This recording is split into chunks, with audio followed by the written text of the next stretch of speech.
Good morning po, Luzon, Visayas at Mindanao at maging sa abroad po. Good morning po sa inyo. Naway abutan po kayo ng aking video ito na nasa mabuting kalagayan, ligtas sa anumang kapamakan, walang karamdaman. Muli kapatid, kung hindi ka pa naka-subscribe, paki-like, share at subscribe ko po kung inyo pong nagustuhan ng aking video ito, at hit mo po ang notification bell dyan po sa baba nang ikaw ay laging updated sa lahat ng video na ating ina-upload. Shoutout po sa lahat ng sa aking mga solid supporter. Pasensya na, muli ngayon lang ako nakabahagi ng long form video, pero ako'y nagpapasalamat sa mga sumusuporta sa aking mga short video, yung mga patawa ko. Kaya ako po nag-upload ng ganoon para yung ibang lahi naman po ay makapanood. Pero yung long form video ako ay nagbabahagi ng orasyon. Naway maraming natutunan kayo dito sa aking mga binabahaging orasyon. Ngayon, ang aking babahaging orasyon ay yung orasyon pampalabas ng mga nang ginamit ng magulam sa may sakit. Halimbawa, may kinabit siyang mga kung ano-ano, buhangin o tubig sa mga nalaki ng tiyan, pwede po ito. Pero bago ko ibahagi yon, akin muna pong isa-shoutout lahat po ng yung kumuha sa akin ng mga libretang ganito, pangkalahatang protection. 200 page po yan. Kung kayo po ay sundalo, police, military o security guard o nagbibiyahe kahit saan at pumunta sa mga liblib na lugar, lalong-lalo na yung mga nag-haunted house, yan, ito po yung mga vlogger na hunter na ghost hunting, yun, bagay po yun sa inyo. So yun, ako po ay ipapasalamat po sa inyo, Sir lalayo pa yung kumuha sa akin ng molder at taga Angeles City, Pampanga po. Ang kumuha po nito ay si Edo Lugarte Ignacio ng Barangay 16B, Poblacion, Davao City, Davao del Sur. Yan po yung kanyang parcel, at ang kinuha niya po ay ito, ang kalahatang protection na libreta. At ang pangalawa po ay taga Antique po, si Crisanto M. Pacamo ng Barangay Igonia, Sibalom, Antique. Yan po ang kanyang parcel. Ganito rin po ang kinuha niya dahil isa po siyang sundalo. Okay, yung pangatlo ay si Jerry Solis ng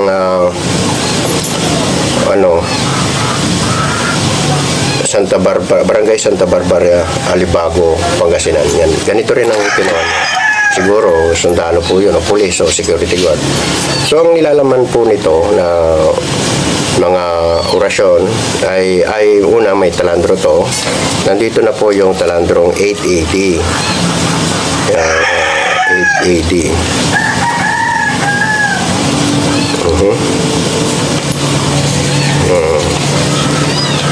Ito. Ayan po yung 880 na kung kayo po ay sundalo, magandang itangan nyo po ito.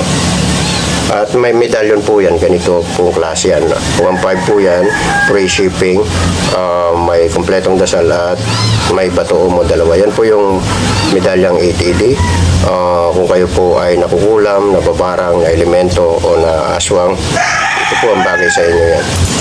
At kung kayo rin naman po ay sundalo, bagay din po yan dahil malakas na protection yan laban sa mga pumuputok tulad ng baril, bomba, pwede po yan. Kailangan na talagang dasalan nyo araw at gabi yung talandro na yan. At narito rin po yung talandrong ox. Yan, at ang dasal nito ay nandito sa likod lang. Ang ox kidlat ay pumupusa sa mga kampo ng dilim, may gumagambala sa inyo, pwede po ito, lalong-lalo na yung nagpapakita. Ituturo nyo lang gamit yung orasyon na ito, yung na kidlat. Masasabog yan. At ganun din naman nandito rin yung OX, Talandrong OX. Kaya solid pag kayo po ay kumuha nitong aking libreta. Ayan ang OX. Yan, yan, yan, yan, OX. At yung dasal nito ay nasa likod. Yan. At ang dasal ng Talandrong Mahal na Berhen, ayan po. At yung dasal nito ay nandito. Diba? Malalakas. Yung crucifix naman is ito. At yung dasal nito ay nasa likod. Yan ang crucifix. Napakalalakas po. At San Miguel. Nandito rin po yung Talandrong San Miguel, yung dasal nito, at yung pondo ay narito. Yung poder niya nandito sa likod. Malalakas po yung nilalaman ng libretang ito, yung pangkalatang protection. So sa mga gusto magpagawa noon, kontakin nyo lang po ako sa aking Facebook account. Huwag na po kayo magtanong, total sinabi ko naman ang presyo kung magkano. Free shipping po yan, 1.4 po yan, free shipping. Hindi po ako nag-CCOD through GCash mode payment. Ngayon naman, huwag po kayong mag-alala, kahit na bayad muna po yan. Igagarantiya ko ang personal information ko.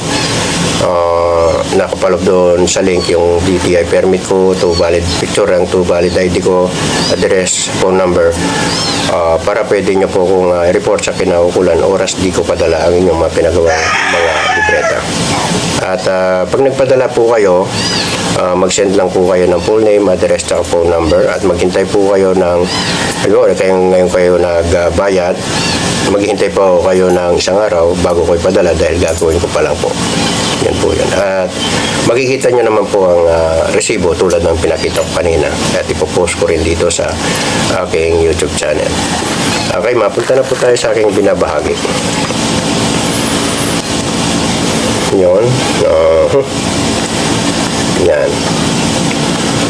Ito, orasyon pampalabas ng bagay na ginamit ng mangkukulam sa may sakit. Pwede rin po ito sa barang. Halimbawa, insektong nilagay sa iyo, ilalabas nitong orasyon na ito. At 3 pong klase na orasyon ito at iisang susi lang. Kahit sa alin sa 3 ito, ang mapili nyong gamitin, iisang susi lang yon. Okay, narito po yung ang paggamit nito ay